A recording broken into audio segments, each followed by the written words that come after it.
My grandpa was always writing and playing songs. Decided him and his best friend Preston were gonna drive up to Nashville and pitch some songs to Chet Atkins. He always said the meeting went really well until Chet Atkins told him that he wanted my grandpa's songs so that he could sing them, but he didn't want my grandpa singing them. And so my grandpa just gave him a good cussing and told him he'd take his songs back to Houston. That could have been the start of like a family generational thing in the music business, but you know, he told him to f off and went home.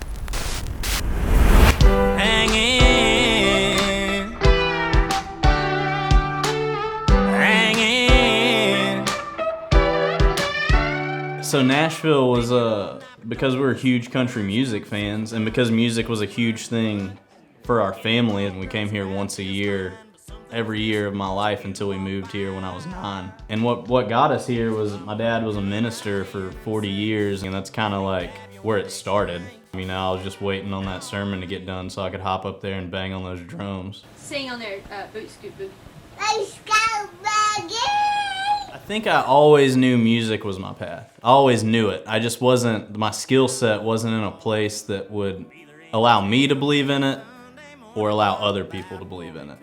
So I went from being like, yeah, I like to write songs to I'm a songwriter. And we bring it on in just to send it back out. Yeah, punching that clock means making them out. I started a band with my brother in my early 20s, and it was a struggle. You know, I was waiting tables. I was dating a girl that I thought I was gonna, you know, spend the rest of my life with.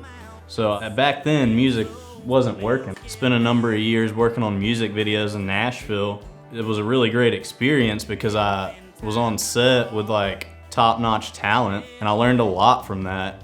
And through that, I realized that this was something that I can do and that I'm really good at. So it took me a minute to be able to look at people and say, this is who I am and this is what I do, because I didn't want them to think I was full of shit. The porch light is burning. If you wanna let your guard down, yeah, your key's right where you left it, under the mat when you walked out.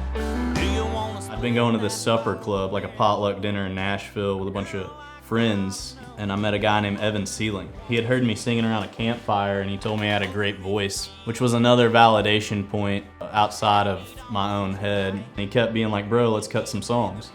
And I kept saying, nah, yeah, we'll do it sometime, whenever, you know, blah, blah, blah. Just kind of putting him off. And finally he told me he'd do one track for free, and it was Campfire Kissin'. How you been? I've been hoping I could get you back for a moment. Cause if you're like me, you've been missing sitting in the car. My buddy Jimmy hit me up telling me that I needed to do something with my songs. And then it was meeting Evan that really kind of like came together to create the foundation for what we're doing now. I'd give anything for one more night that in a little campfire kissing. I've sat in the seats at Bridgestone Arena, at LP Field here in Nashville. So I think the biggest milestone that I'm looking forward to is seeing the flip side point of view of that from a stage and looking at the crowd. When I do that, when that happens, I can't say I know what it'll feel like, but I feel like it'll be a pretty full circle moment for me, having been an avid concert goer and an avid country music listener. And we've developed a really sick show. Like, the energy is insane.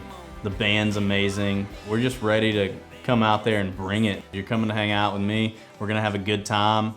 We're gonna drink beer. We're gonna play those honky-tonkin' country songs to get everybody going. Lord have mercy, I yelled that Yankee. And I finally figured out how to get the pieces together to make this thing real, and I'm ready to kick ass with it.